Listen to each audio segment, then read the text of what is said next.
go. Wait, Judge Tatel, did they leave your mic on? No, he turned it off.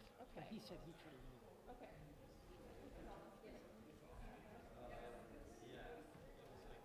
Just gonna reach and turn your mic on, okay?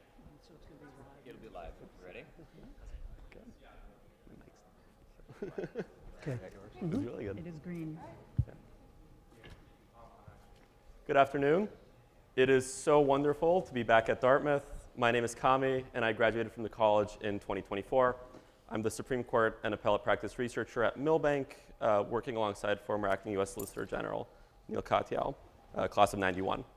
I'm delighted to welcome all of you, both those here in person and joining us online, to this event in the Law and Democracy, the United States at 250 series.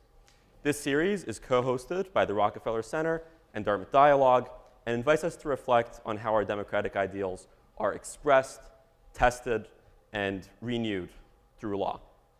And it feels especially fitting to do so at Dartmouth, whose great alumnus, Daniel Webster, once urged, "Hold on, my friends, to the Constitution and to the Republic for which it stands. Miracles do not cluster, and what has happened once in 6,000 years may not happen again." Webster's words remind us that our Constitution does not enforce itself. It endures or falters because of the vigilance of we who live under it. That is why the series exists. So thank you for being here, for choosing dialogue over disengagement, and for joining us in thinking critically about law and the future of democracy. My co-moderator today is my former professor, Julie Kalish. She is a licensed Vermont attorney and a lecturer with the Rockefeller Center, where she coordinates its judicial fellowship program. She teaches courses at Dartmouth on both the US Supreme Court and public policy communication. I've taken some of those courses. I recommend taking those courses, and has also taught advanced appellate advocacy at Vermont Law School. Her own work has centered on the Supreme Court and the opinions of Justice Samuel Alito. Professor Kalish holds a bachelor's degree from Dartmouth College, a master's degree from University College London, and a Juris Doctor from Vermont Law School. She currently serves as a trustee on the ACLU Foundation of Vermont Board, and formerly served a 9-year term on its union board of directors, 3 as its president. Together, we will engage in conversation my friend and mentor, Judge David Tatel. Judge Tatel served on the United States Court of Appeals for the District of Columbia Circuit from 1994 to just last year. After graduating from the University of Michigan and the University of Chicago Law School, he served as the founding director of the Chicago Lawyers Committee for Civil Rights under Law, and then director of the National Lawyers Committee. He headed the Office for Civil Rights of the US Department of Health, Education, and Welfare during the Carter administration, and then founded and led the education practice at Hogan Lovells, where he is now senior counsel. In the past, he co-chaired the National Academy of Sciences Committee on Science, Technology, and Law, and chaired the boards of the Spencer Foundation and the Carnegie Foundation for the Advancement of Teaching. Judge Tatel and his wife, Edie, who's here with us today, live in Virginia and Washington, D.C. They have 4 children, 8 grandchildren, and 1 great-grandchild. Judge Tatel's memoir, Vision, a Memoir of Blindness and Justice, was published on June 11, 2024. It's available in hardcover, audiobook, and Kindle on Amazon. If you like what you hear today, I highly recommend giving it a read. Please join me in welcoming them both, and let's dive into the conversation. Thank you, Kate. I would also like to give a brief introduction. This is Vixen. If you have not read the book, I also would recommend reading it to learn about Vixen. So thank you all again for joining us today, and thank the both of you for coming up to Dartmouth. It's wonderful to see you again, Kami, and it's been so nice to be seeing you throughout the day, Judge Tatel. I wanted to start by the way you start your book, Vision. The book starts with 2 head quotes. One is a definition of the word vision, and the other is a quote from Bobby Kennedy. And I was wondering if you might be willing to read a part of that quote, and then talk a bit about why you chose to open the memoir with that. Sure. First of all, it's just a great. great pleasure to be here. Thank you for inviting me. So, Professor Kalish,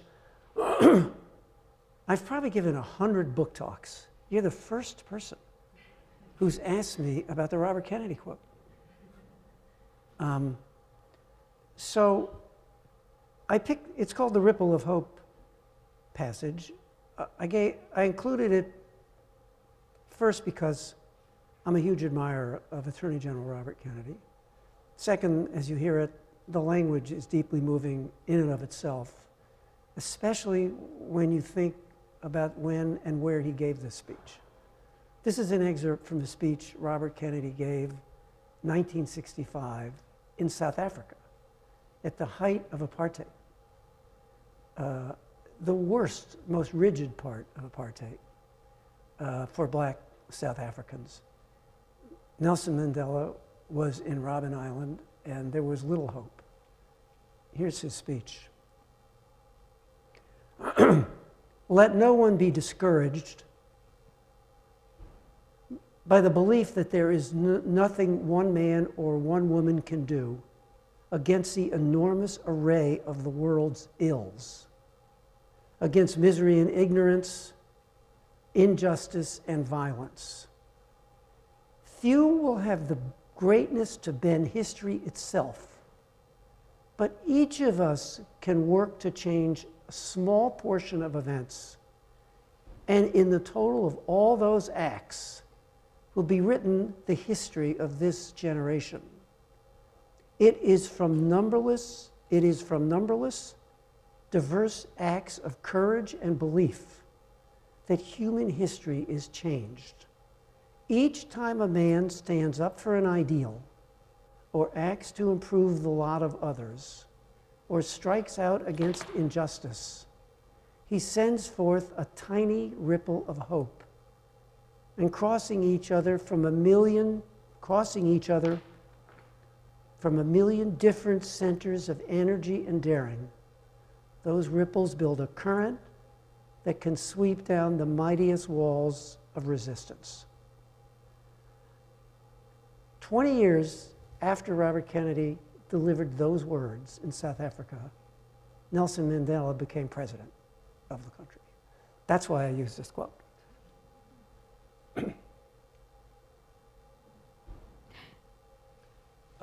I want to ask you about the other head quote in the book. You give us a definition of the word vision. You note that there's a physical meaning to it, but also the metaphorical meaning that vision is something formed in the imagination.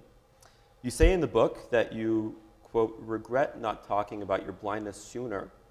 And you go through how you spent a large portion of your life downplaying your blindness. Even your nomination to the DC Circuit by President Clinton never mentioned the fact that you were blind. Why did you keep your blindness private for so long? What finally helped you to become comfortable with people knowing? Well, one answer to your question, Kami, is that's why I wrote the book. That's what the book's about. But so when I was 15 years old, I was diagnosed with a genetic eye disease called retinitis pigmentosa. They didn't know much about it then. They knew my sight, I couldn't see in the dark.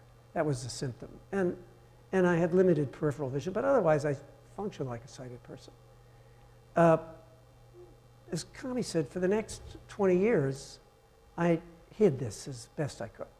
And I had lots of tricks for hiding my inability, my visual disability. And the book is full of these, some funny, some not so funny. Why? You know, I was 15 years old. I didn't want to be different from my friends. You know, there's a certain amount of shame in having a disability like this.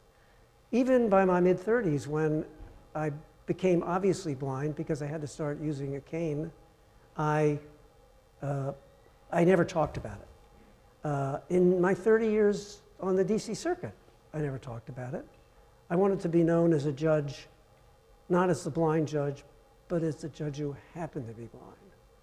So why am I sitting here talking to all these people about blindness, right? Well, you know, when I wrote this book, I decided to write the book. I wanted to write about the courts and about blindness. And I knew that if I wasn't honest, if I was going to be honest about my views about the courts, I had to be honest about my vision and why I hid it for so long.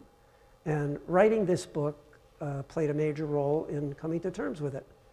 I wrote this book with Edie. Edie, put up your hand there. So Edie and I wrote this book together. I'm blind, but blindness affected her just as much as it does me. And as we wrote this book, we explored how it affected us and our marriage and our children.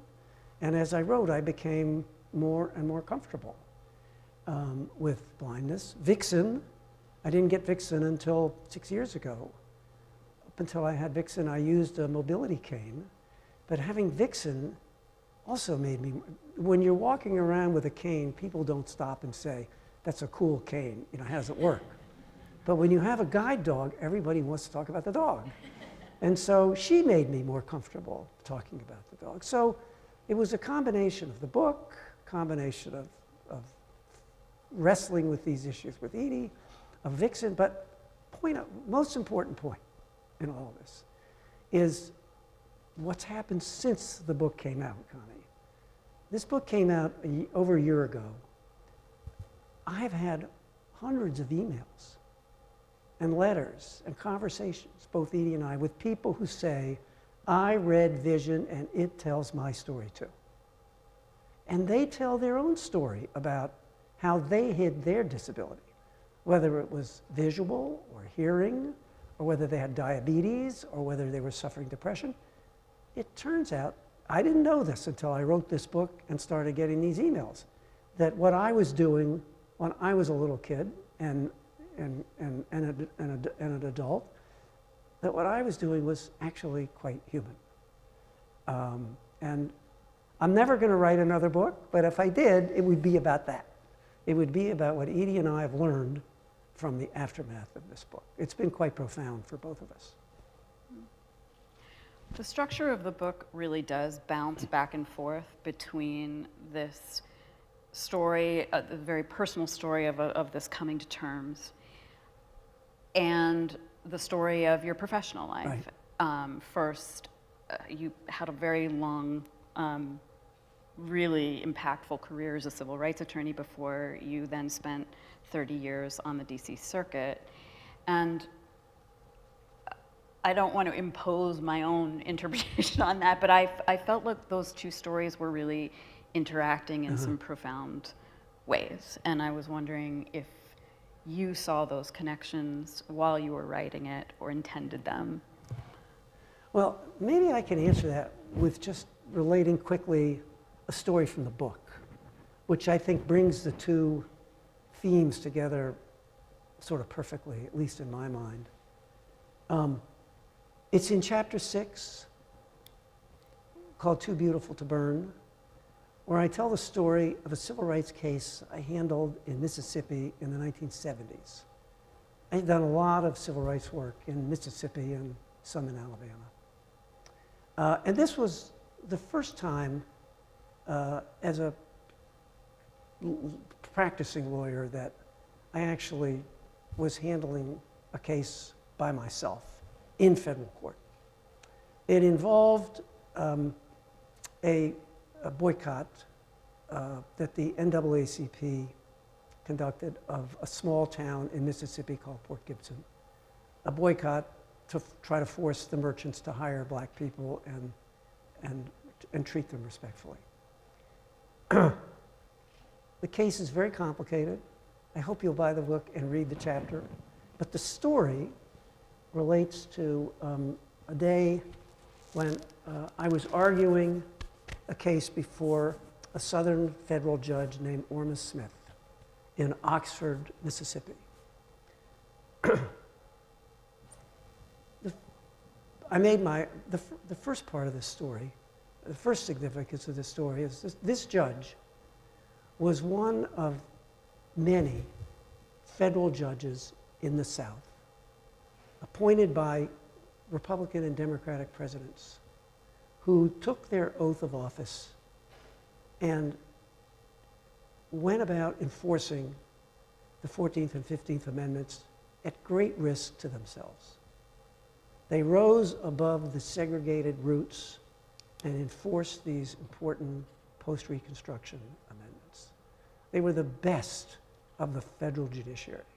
And here I was, a young lawyer, arguing before one of them. These were my heroes at the time. At the time I was arguing the case, I was not using a mobility kit. But I still was having serious trouble getting around myself. As I walked up to the lectern to make my argument, one of my colleagues walked next to me and I just touched his elbow. I made my argument. I had no notes, obviously, because I couldn't see them. When it was over, the judge ruled in my favor and said to me, as judges often do, "Would you please draft the order?" A few minutes later, his law clerk came and asked me if I would like to use the judge's library to do it. So my colleague and I went to the library. We drafted the order, and I gave it to the clerk, and the clerk took it into the judge, and I thought that would be the end of it. But a few minutes later, the clerk took us in to see the judge, and again, I walked in sort of touching my colleague, and the judge, instead of just telling us he was finished, read the order out loud, indicating what changes he had made in it. This man, who I didn't know, had obviously noticed that I was helped up to the lectern. He obviously noticed I was working without notes. And this lovely man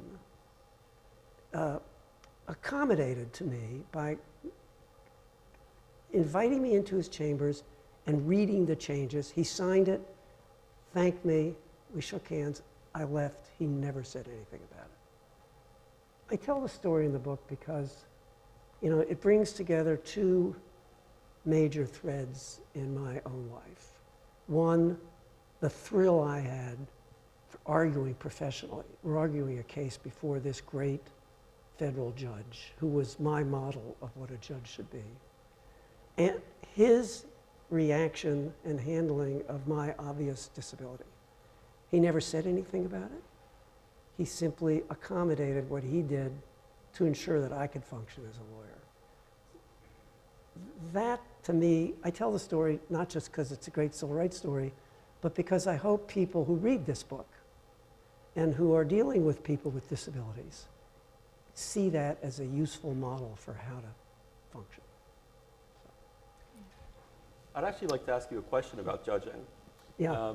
In working with you and getting to know you over this past year, I've been thinking a lot about what makes a good judge. In the book, you talk about your admiration for judges like Learned Hand and Lewis Powell, and you give us a quote from Learned Hand saying that the spirit of liberty is the spirit which is not too sure that it is right. But as you know, judges must deliver decisions even amid deep uncertainty. Right. So how do you balance that humility with the need to deliver decisions with confidence?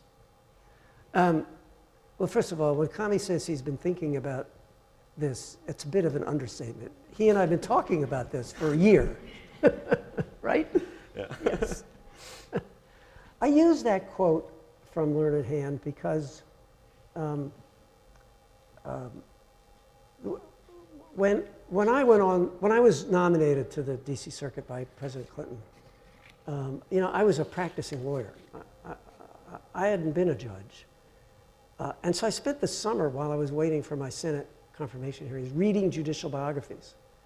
And one of the biographies I read that really struck me was the biography of Learned Hand. It's a very wonderful biography, and if you haven't read it, it's by Jerry Gunther, and you should definitely read it after you read my book. From that book, Learned Hand was a believer in judicial restraint, in the idea that courts which are unelected and which are empowered to interpret the Constitution have to reserve their power, restrain the use of their power, so as not to intrude on the affairs of the other two branches of government. And one of his strongest personal traits that really related to me was skepticism. that things aren't easy. And if you're a judge and if things look easy, you're doing something wrong. Applying the law to the facts is difficult. You have to keep an open mind about it. And you have to retain a level of skepticism throughout the process to be sure that you aren't allowing your own personal views to affect your judging. There are many attributes, I think, of good judging. One that I would put right at the top of the list is personal skepticism. Always remaining unsure that you have the right decision. On that note, I would love to shift focus over to the Supreme Court. I thought you want to do that. First, I guess maybe it might be helpful to describe a little bit about the differences between your role as a circuit court judge and the Supreme Court and what they do. But then my real question sort of that I wanted to lead into was public faith in the court system as a whole, but particularly in the Supreme Court, has been declining. A recent Gallup poll found in 2025 that only 39% of Americans approve of the Supreme Court, compared to 58% in 2020. And this is a decline in faith across partisan divides. It's true across the political spectrum. I was wondering if you could share some thoughts. You also sat on the DC Circuit for 30 years too, and with a particular relationship that you had and view into the Supreme Court that you had. I wonder if you have thoughts about why that trust in the court system is declining. Oh, I have lots of thoughts about that. So just to answer your question, I served on the U.S. Court of Appeals in Washington. Judges on the U.S. Court of Appeals, like Supreme Court justices, were nominated by the president, were confirmed by the Senate, and we serve for life. We're all Article III judges. That is Article III of the Constitution. But we have very, very different roles. An appeals court judge, like myself, we apply the law that exists. We are bound by the decisions of the Supreme Court. And so our job is to faithfully try to understand and apply Supreme Court precedent to the cases that are before us. Not just Supreme Court precedent, but the Constitution itself and statutes. Supreme Court justices play a very different role. The Supreme Court is the ultimate interpreter of the Constitution. And its decisions are the law of the land, just as ours are, unless they're reversed by the Supreme Court. So we play very, very different roles. But I think there's several reasons why the Supreme Court itself is declining in public respect over the years. And that's not questionable. I mean, everybody agrees with that. The polling is overwhelming and very consistent. The Supreme Court, in terms of public reputation, is at the lowest it's been in our history. One reason is because we have a dysfunctional Congress. More and more controversial cases get to the Supreme Court, right? So it's inevitable that the court's cases will be more controversial. The other reason, or another reason for it, is that so many of the court's major decisions, the big ones, are divided along political lines. With at this time in our life, the Republican appointed justices in the majority, the Democratic justices in the minority, and since January 20th, I think on what's called the shadow docket, there have been 30 decisions. I think 29 of them, or 28, have been divided along that line. So, when the public sees this, it's inevitable, I think, that the public will think that the court is also just a political institution. Let me just read you a passage from the book, if I could. After I sort of lay out the declining support for the court in public, here's what I say. If you asked a few astute ninth graders, this is in a chapter called The Future of Democracy. If you ask a few astute ninth graders, which government officials have the power to answer the most important questions of our time, of our day, questions about race, abortion, guns, and the environment, would they say the elected officials in Congress and our state government? Or would they point to Supreme Court justices? Reasonable people can disagree about whether the public is right about the Supreme Court. There are certainly more cases in which the court breaks on non-ideological lines than some critical commentators acknowledge. But the loss of public trust is undeniable. And that, in and of itself, is cause for serious concern. The Supreme Court has no army. Members of the public and government officials obey the court because they believe in its authority. But as Tinkerbell can tell you, belief is a delicate thing. Neutral judging fosters trust in the rule of law, and that trust in turn gives courts their power to protect individual rights. The converse is also true. Judging that appears based on a preordained agenda, not on text or precedent, depletes the reservoir of public confidence. Over the last 2 decades, the Supreme Court has been draining that reservoir, 5-4 decision by 5-4 decision. Now, I wrote that book 2 years ago, so it's now 6-3 decision by 6-3 decision. Last point about this. This is deeply serious because as the relationships between the president and the courts become more contentious, and we're wondering what is the ability of the courts to enforce their orders, the fact that the Supreme Court is so low in public opinion raises serious questions about whether the other branches of government will, if there is a confrontation, obey those decisions. If I could ask a follow-up, you briefly mentioned the shadow docket, Yeah. but I've been with you throughout the day and I know that you have some strong feelings about the shadow docket. I was wondering if you could go into that a little bit more. Yeah, I don't have a problem with, does everybody know what the shadow docket is?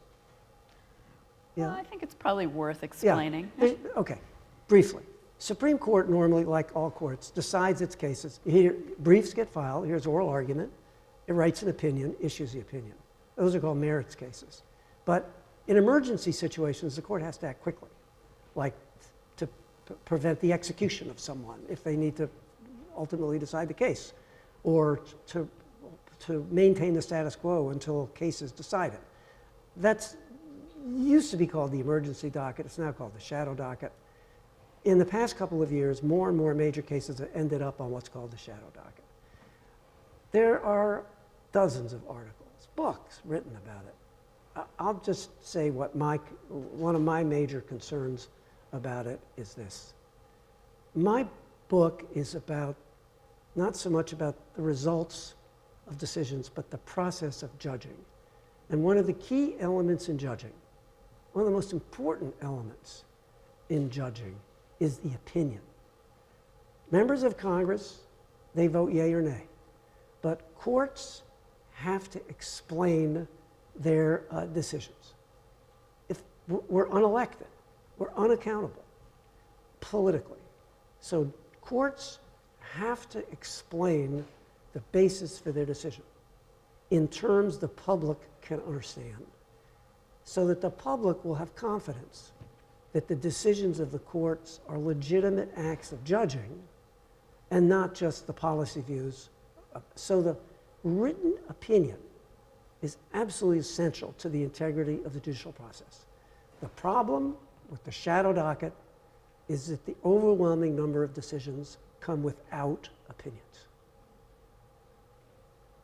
In the past week, the court allowed the president to remove a member of the FTC without cause, even though the statute prohibited that, and even though Supreme Court precedent prohibited that, without explaining why, even though there was a powerful dissent from Justice Kagan. No explanation.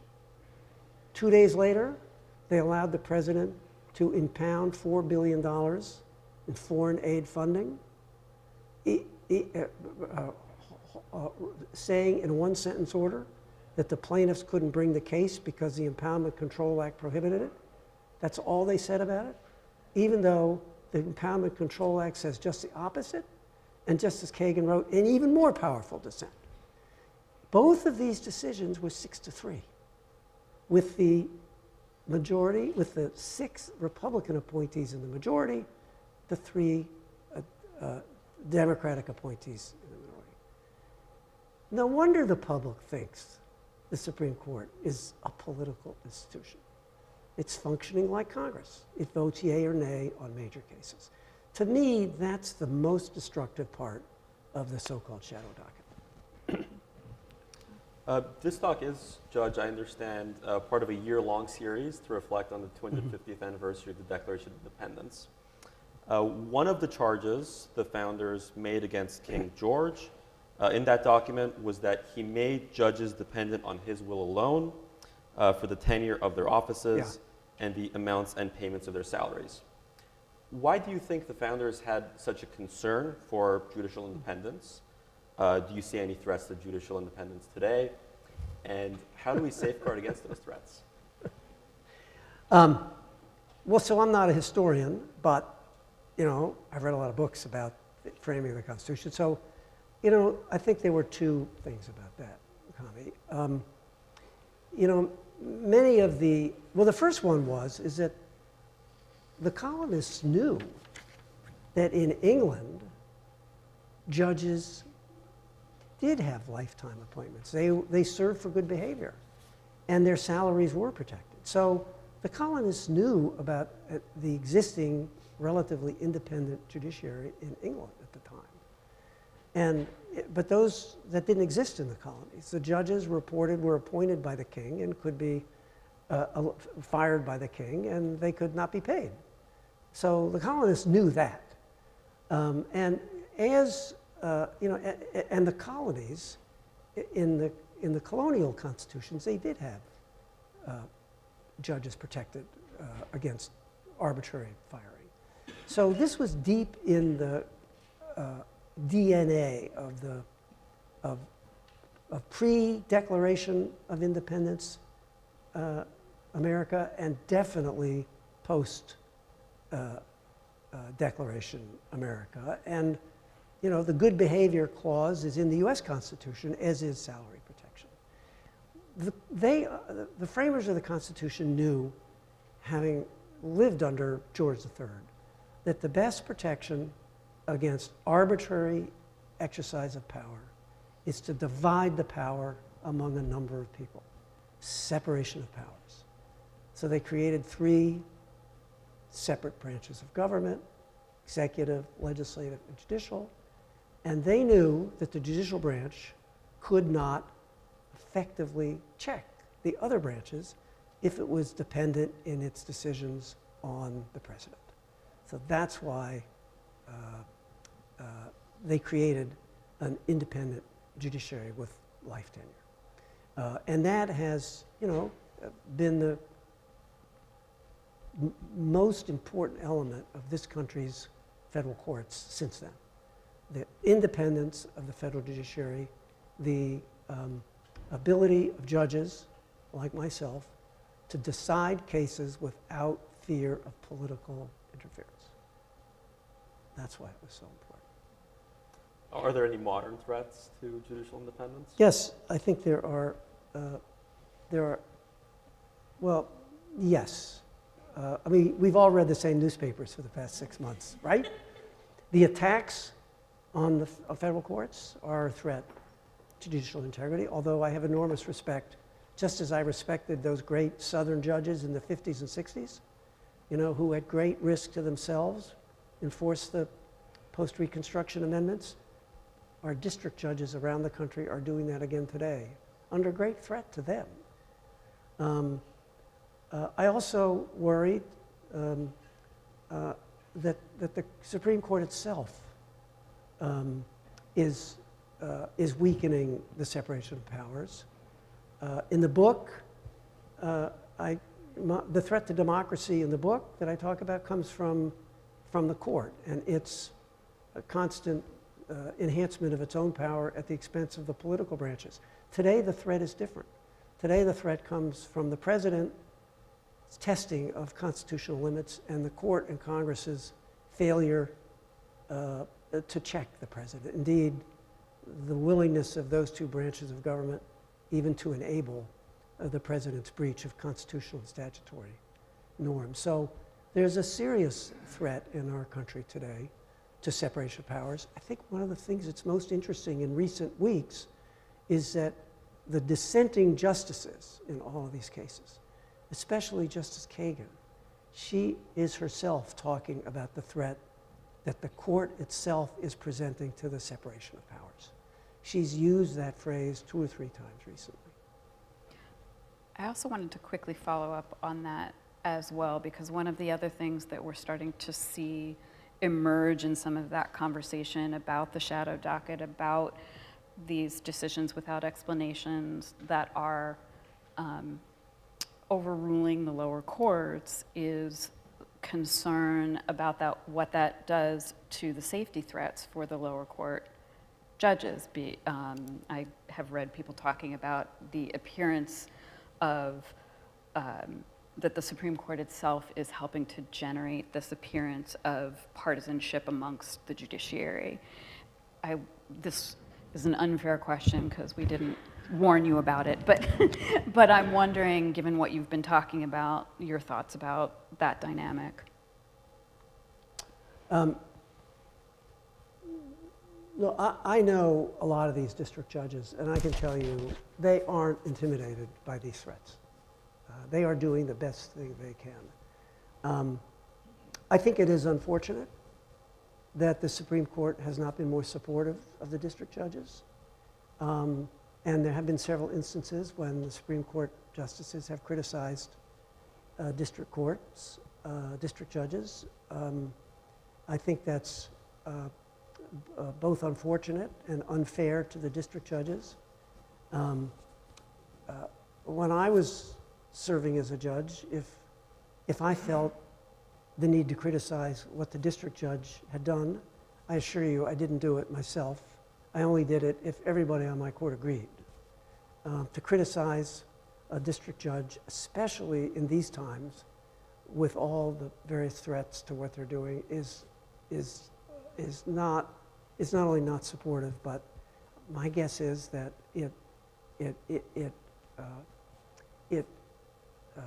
the people who are criticizing judges find support from our own Supreme Court. That's deeply unhealthy.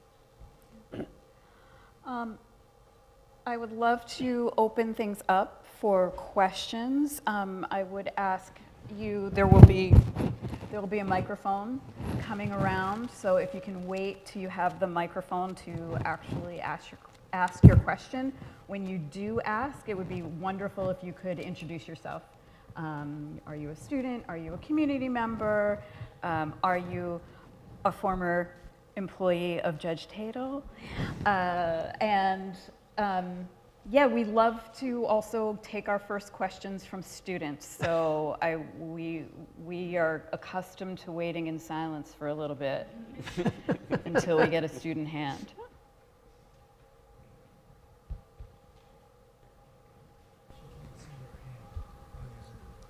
My name is Shreya. I'm a sophomore. I'm a junior now, actually. I was wondering, what do you think has gone out of balance such that the Supreme Court is becoming politicized and it isn't issuing opinions so much anymore? Like, is it just the pressures from the president, or is there something structural, or is it just the personalities of the justices? My book is about the court as an institution, not about the individual justices. I don't get into motive. My view is that you can assess whether a judicial decision is a legitimate act of judging by reading the opinion. Nothing else. I don't really care what the justices say outside the courtroom about their opinions. I just look at their opinions. and that's how you can tell. So the answer to your question is, I don't know why they're doing it. And I don't actually spend much time thinking about it. They are getting lots of emergencies. There's no question about that right now. And so there's nothing inherently wrong with their shadow docket. They're deciding cases on a shadow docket. What is unfortunate is that the court is not explaining those decisions. Now, publicly they've said, oh, well, you know, we have to move quickly. Well, okay, but you can move quickly and explain yourself. They're not inconsistent with each other. Over history, our Supreme Court has moved really, really fast when it needs to. It decided the Pentagon Papers case. It went up and down to the Supreme Court twice in 6 days with written opinions. Bush v. Gore, 2 sets of opinions in 3 weeks. The court can act quickly and with opinions if it wants to. Why isn't it doing it? I don't know. I just think it's unfortunate that this is happening.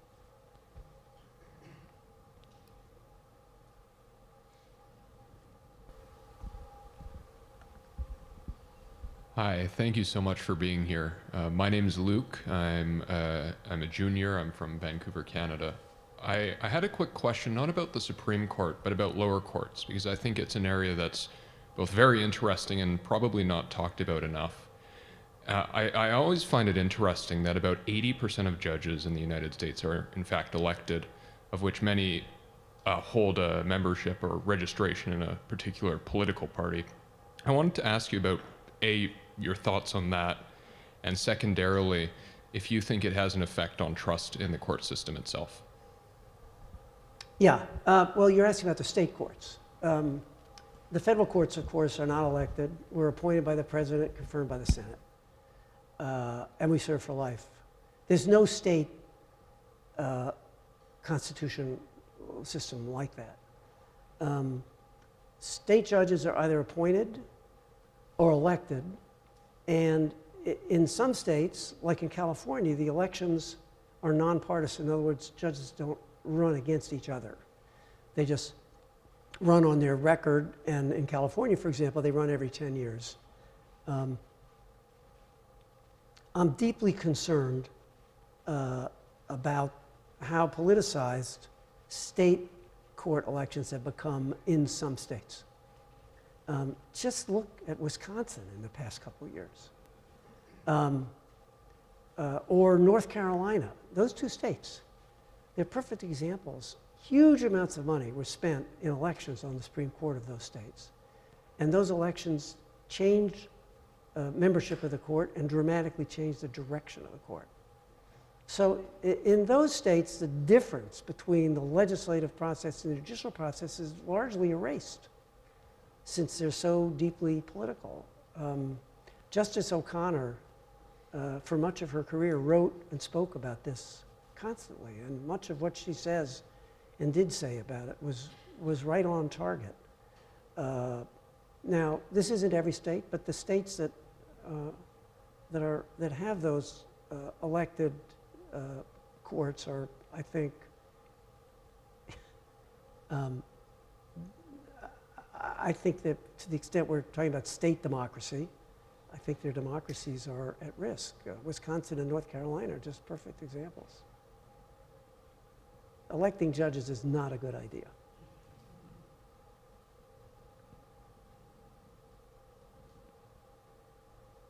Hi, I'm Danny. Thank you so much for coming here. I'm a freshman. I was just wondering your opinion on what should be done when there's a lame duck period for the president, and the president has the power to appoint Supreme Court justices. And if during a lame duck period, for instance, like in Justice Scalia's death, there was a period in which you could have the appointment of a new justice, or you could wait for the next election. So I was wondering how much you think the people should have an influence over the appointment of new justices. Well, we have a lame duck president now for the next 3.5 years, right? At least that's what we think, right? He can't run again, at least as I read the Constitution. So we now have a lame duck president. In fact, we always have a lame duck president in the second term, right? And the president still has to make appointments. So it can't be that there's some limit on a lame duck president's ability to appoint justices of the court. I do think that Scalia was a different problem. You know, that was a serious breakdown in the political process. Not until then had anybody suggested that a president, in that case Obama, couldn't appoint a justice, what was it, 9 months before the election? Isn't that when it was? I think it was 9 months before the election. Particularly when you look back at it now, you know, the next president appointed a justice 2 months before the election. So it's become hopelessly politicized, but the system should work the way it's supposed to work at any time in the process. When the president makes an appointment, whether it's in the president's first year or last year, the Senate has a constitutional obligation to hold hearings and vote that nominee up or down. It's not any more complicated than that. Unfortunately, it's not working that way anymore, just like many of our basic constitutional systems aren't working very well now.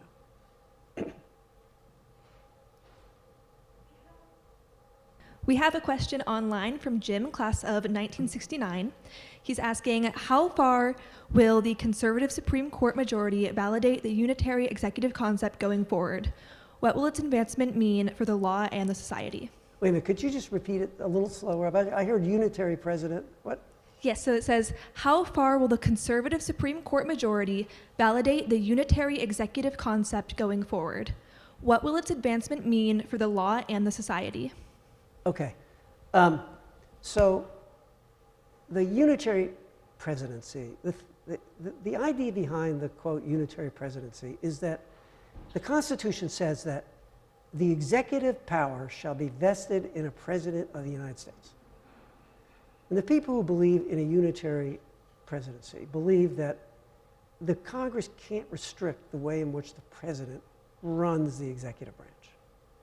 So their view is that because all executive power is vested in the president, that's it. And Congress can't limit the president's ability to remove officials. So what's happening now is that this president, who believes in the unitary president, is testing that system.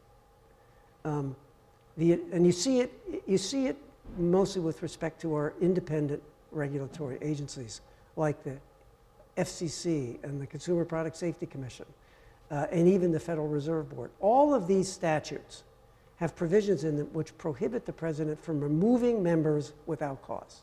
They're appointed by the president, confirmed by the Senate, they have terms, but they can't be removed without cause. What you're seeing in the past 6-8 months is a serious challenge to the constitutionality of those restrictions. Now, so far the president is winning. He's removed without cause members of the NLRB, Merit Systems Protection Board, Consumer Product Safety Commission, and most recently the Federal Trade Commission, even though 80 years ago the Supreme Court said the restrictions on the president to remove FTC members was constitutional. So we're about to find out, with respect to appointments, how far the court's going to go. One other area I'll mention, I could go on with this for hours, but we won't. Congress appropriates funds under the Constitution, the president spends them. This president believes that he has the power to decide how to spend appropriated funds or even whether to spend them. That's being fought out in the courts now too. And we'll see, so far, the Supreme Court has restricted neither the president's removal power nor his impoundment power. So what we're seeing right now is the emergence of a unitary presidency right before our very eyes. And the question, we'll learn much more in the next 6 months, how far that's going to go.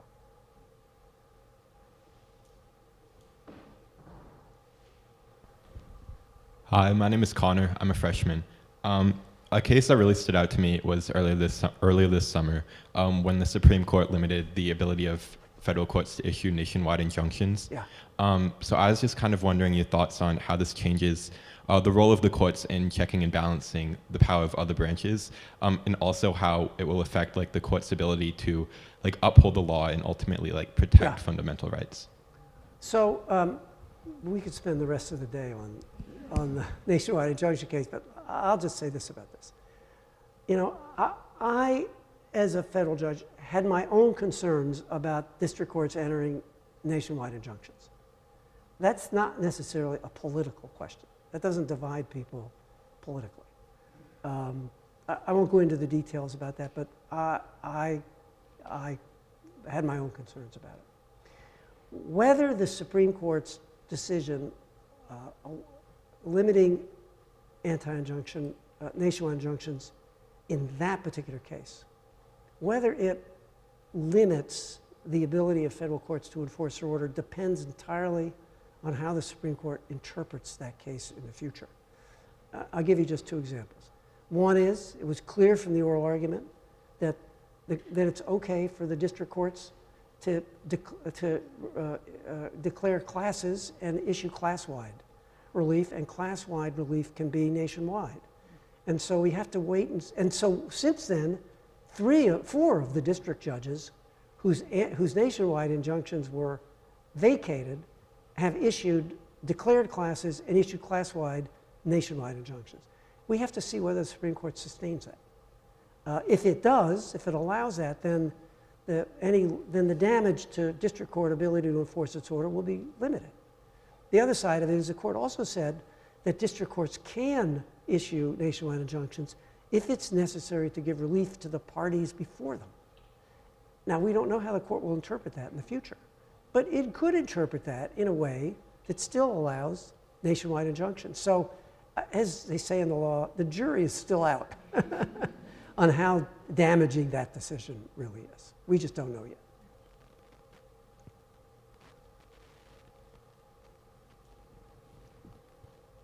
Hi, my name is Maggie. I'm a member of the class of 2027, so I'm a junior. In recent years, we've seen the overturn of like many major precedents with Roe v. Wade and the Chevron doctrine. Are there any precedents that you're worried about being overturned either in terms of their legal implications or like impacts on public opinion? How long do you want me to talk? I mean, I think everything's up in the air now. This court is willing to overrule precedent or distinguish precedent or ignore precedent. And I don't know what is, well, the first one I've already mentioned. The New Deal era case that said Congress can constitutionally limit the president's ability to remove members of independent commissions. It looks like the Supreme Court's going to overrule that in this term. That, I think, is pretty clear. And there are many other important decisions on the books that could well be in the area of criminal law, First Amendment, religious rights that are vulnerable now. Time will tell. We'll just see how far this court's willing to go. I'd like to start to draw us to a close on a note of hope. You've witnessed, Judge, remarkable progress in your life. Yeah. From the expansion of civil rights to disability access. Despite the challenges of today, what reasons for optimism do you see? Well, to be honest, I'm an optimistic person, but my optimism is being severely tested.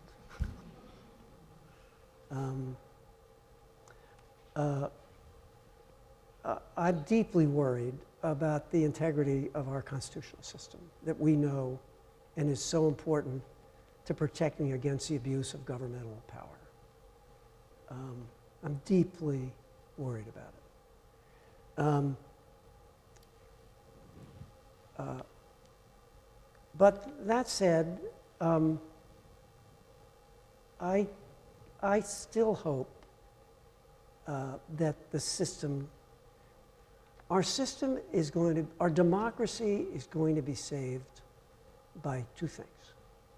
Not by the courts, but by the political process, which is why I talk in my book, in the last chapter, about the importance of voting. People have to vote. It's the most important constitutional power we have. We have to protect the right to vote. We have to make sure that governments don't limit the right to vote. We have to make sure people vote. We have to help people vote. We have to vote.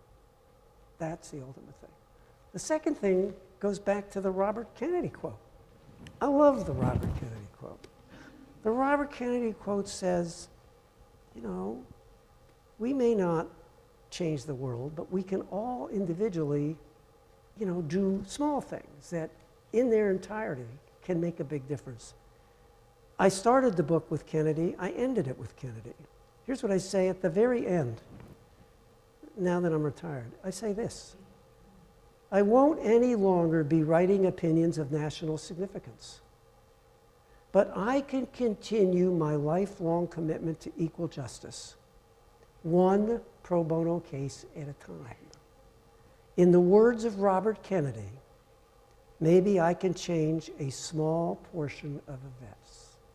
That's true of all of us, every one of us.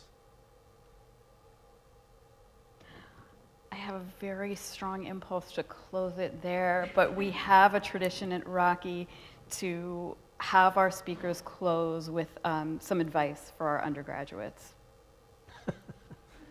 I just gave it. I know, that's why I wanted to close there. I'm sorry, I jumped the gun. Let me just repeat this last sentence.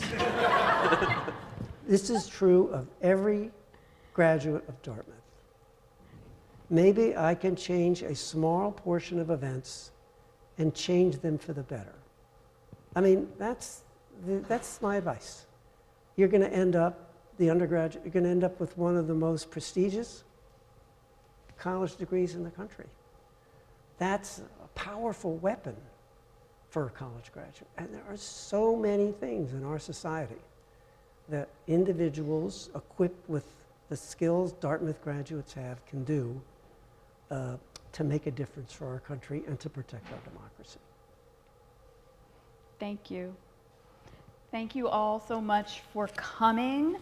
Wait, where's my plug? I'm supposed to tell you what our next programming is. Maybe Madison can step up with our, because I don't see it. Our next program is Kathleen Kingsbury on October 21st at 5 p.m. in There we go. So thank you so much. It's been such a pleasure having you here today. And thank all of you for coming. And do you want to say else? Oh, thank you. Yes, Vixen and I will sign books if they want. oh, Yeah. yes. Yeah. If you want to have your book signed, or I believe there are books available for purchase, is that correct? But Judge Tatel will be signing and Vixen will be signing.